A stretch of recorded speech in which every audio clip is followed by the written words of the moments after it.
Hey, my name is Colleen Daily. I'm a senior at Asheville High School in Asheville, North Carolina, and I'm here to tell you my story about secondhand smoke.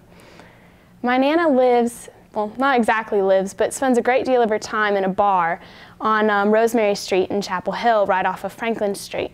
And every time I go to visit her, I'm usually spending about 1 or 2 hours at a time in the bar with her until I have to leave because of the smoke. One of the issues is that I have asthma. And statistics show that for every 5 minutes you spend in a room that is full of secondhand smoke, it's like smoking a cigarette yourself. And that really can wear on people with conditions like mine.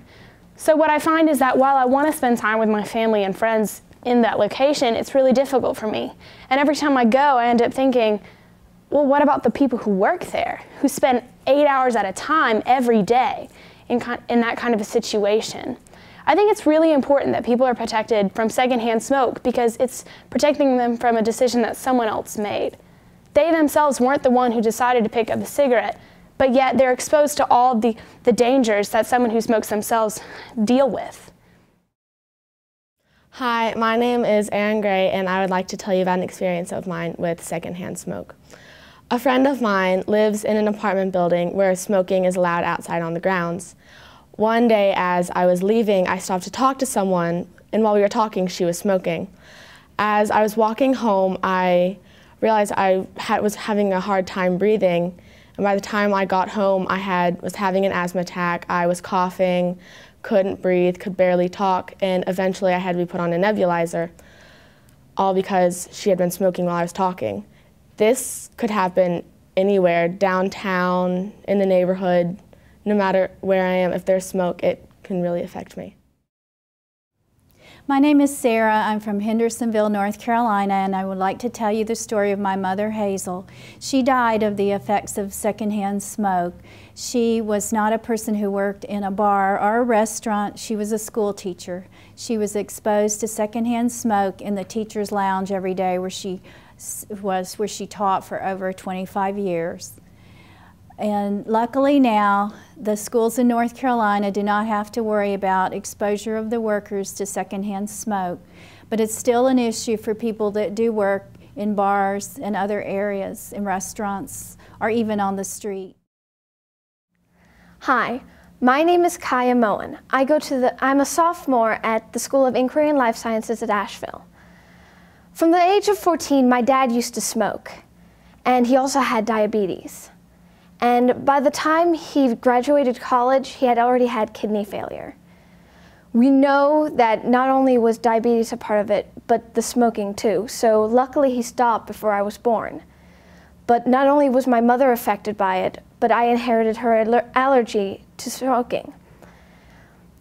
For the longest time when I lived in Norway, there were no rules about indoor smoking anywhere. I remember this one restaurant where the smoking was right inside the door, and I had to run holding my breath just to get to the non-smoking side. Hi, I'm Penny, and I want to share with you how tobacco and secondhand smoke has affected my family. I've always tried to avoid secondhand smoke as a result of a deathbed warning my father gave to my family that we shouldn't smoke or be around tobacco. He died at the age of 43, and I was 4 months old. I was successful in avoiding secondhand smoke until I worked in an environment where at least 7 people smoked outside my office, but it was outside, but right outside my office. I went to the doctor when I was working there, and I just was not feeling well. Finally, the doctor was able to diagnose me with metabolic syndrome, which is a precursor to heart disease and is linked with secondhand smoke.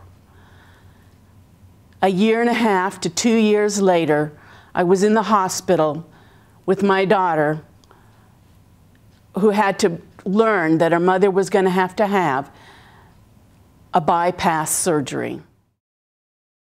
My name is Donna, and I'm very concerned about the dangers of secondhand smoke. I have asthma, which I feel like is a problem for me because I was raised in a home where both parents smoked.